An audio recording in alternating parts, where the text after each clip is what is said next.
Hi YouTube, Luminousz Star here. Welcome to my channel.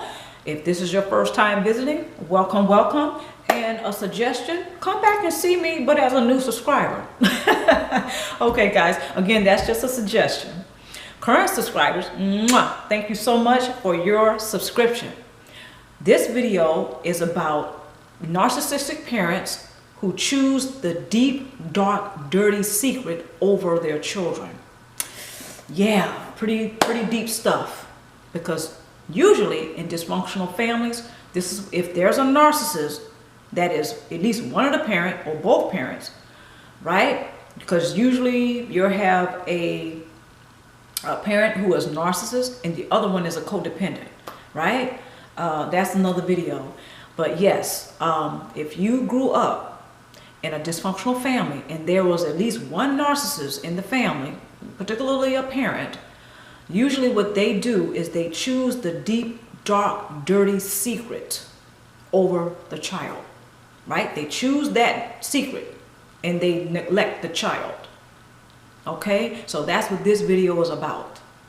You know, pretty grim and dark, you know, deep stuff. Pretty disheartening, right? Yeah, so this is what this video is about. Okay, and I did a previous video about, again, about parents who, what was the name of that video? Yeah, but I did an introduction to it, and it is entitled Narcissistic Parents Who Project Their Stuff Onto Their Children. That's also, you know, it's a pretty grim, disheartening subject, but one that I think is quite important because I'm hearing more and more people becoming vocal about that subject. More and more people are dealing with the fact that they were traumatized, they were affected by their narcissistic parents. More people are opening up about this and they're becoming more vocal. So that was why I decided to do that video. And then I decided to do this video, which is pretty much the same subject, just a different title. Okay, so hopefully all of these videos will motivate you and help you to at least start coping and dealing with the pain. Yes, it's very painful. It's very disheartening. It's very hurtful. All of these things that had happened and occurred by the people who were supposed to take care of us, right? Yeah, it's pretty traumatic, right? Again, that's why I started doing these videos, these particular videos, because this is something I'm hearing more and more people talk about. And this is something that is personal, even for me. It's personal. So again, let's go ahead and hop right into it. Parents who choose the deep, dark, dirty secret over the child. First point, stop carrying your parents' shame. It's not helping you. I know, guys, for me, it took me quite some time to stop that one. Stop carrying the shame of the narcissistic parent. Because they, again, narcissists, they tend to project their stuff onto others.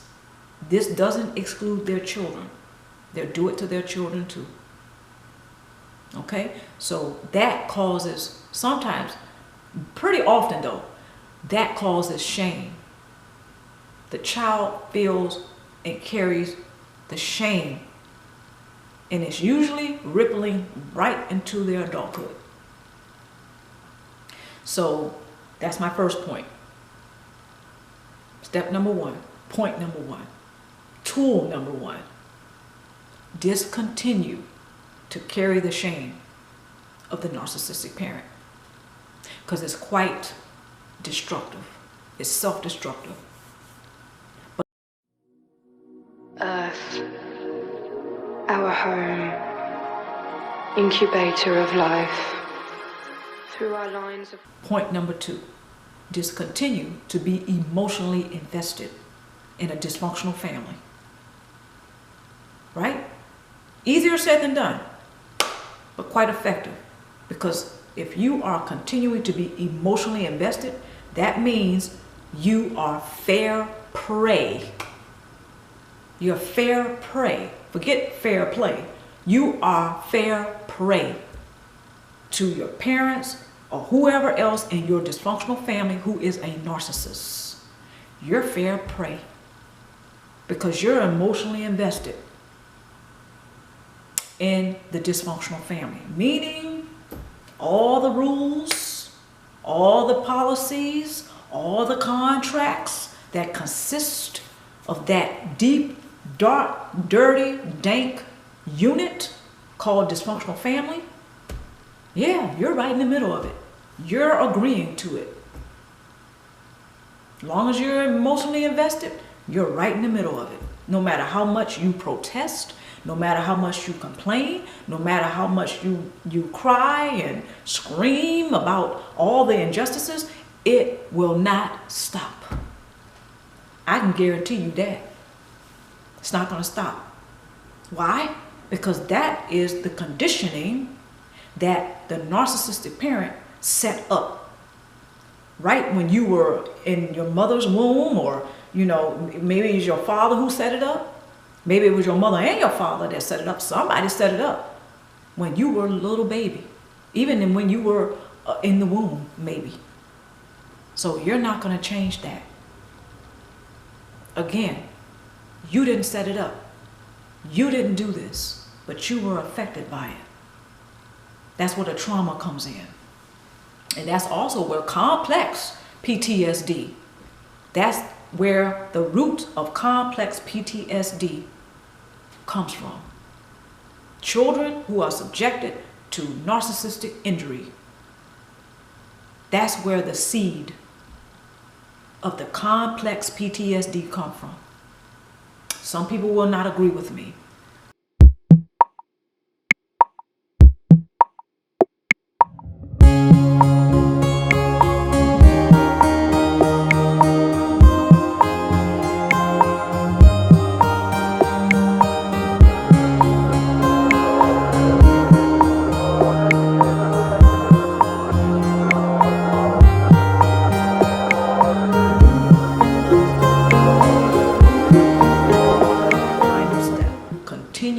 Operate from a place of love versus a place of fear.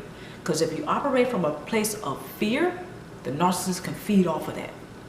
Your narcissistic parent and other family members who are narcissists, who was bullied probably by the narcissist, the head honcho of the narcissist in your dysfunctional family. Yes, they tend to, bring up their posse. They tend to recruit others and bully them into becoming narcissists. Yes.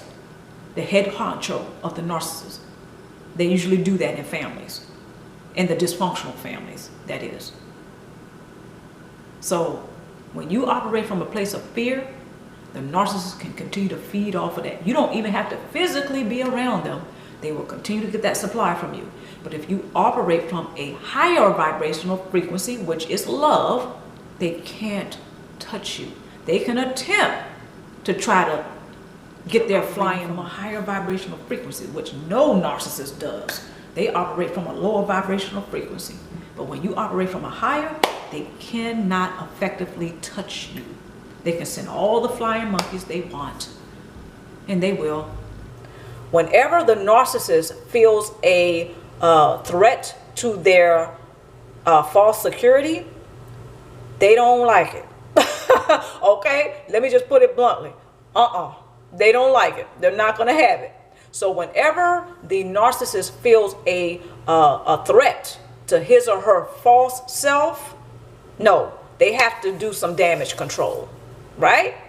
So this is where the flying monkeys come in, right? This is where the flying monkeys come in. So when a narcissist feels that threat, right, they will eliminate or regain, they will take the steps to regain that security again, right? They will do whatever they need to do to regain that security. So the false self is threatened and the narcissist ain't having it. Okay, so this is where the flying monkeys come in, because okay, that's my first point. My first point is that whenever the narcissist feels threatened, their false sense is threatened, then they feel like they're, number one, losing control, number two, they're losing supply, and the narcissist cannot have that. So you got three things going on here. The narcissist has a false sense of self that is threatened right now. Oh, you know, what's going on? So this is one of the rare times that you will see the narcissist get into panic mode, because they're like, oh my goodness, you know, my false sense of self is slipping here. I don't like that, because that goes right into them feeling like they're losing control. Why? They're losing control because they're losing supply. So supply loss and control loss are two different things, but they're the same to the narcissist. I hope that makes sense. So when those three things are going on, the false sense of self being threatened, there's a threat, then there's a loss of supply, then there's a loss of control. Not necessarily in that order, but they're all going on, usually simultaneously. So the narcissist is not going to have that. This is where the flying monkeys come in. Point number 2. Flying monkeys are recruited by the narcissist in order to bully the target. That would be you, that would be me. We're going on with our lives, right? The narcissist is not going to have that. So they know they can't appease you to give them another chance. So they'll send or recruit their flying monkeys to bully you into resupplying them. Pretty sick, pretty twisted, but very real. Earth, our home, incubator of life. Through our lines of life.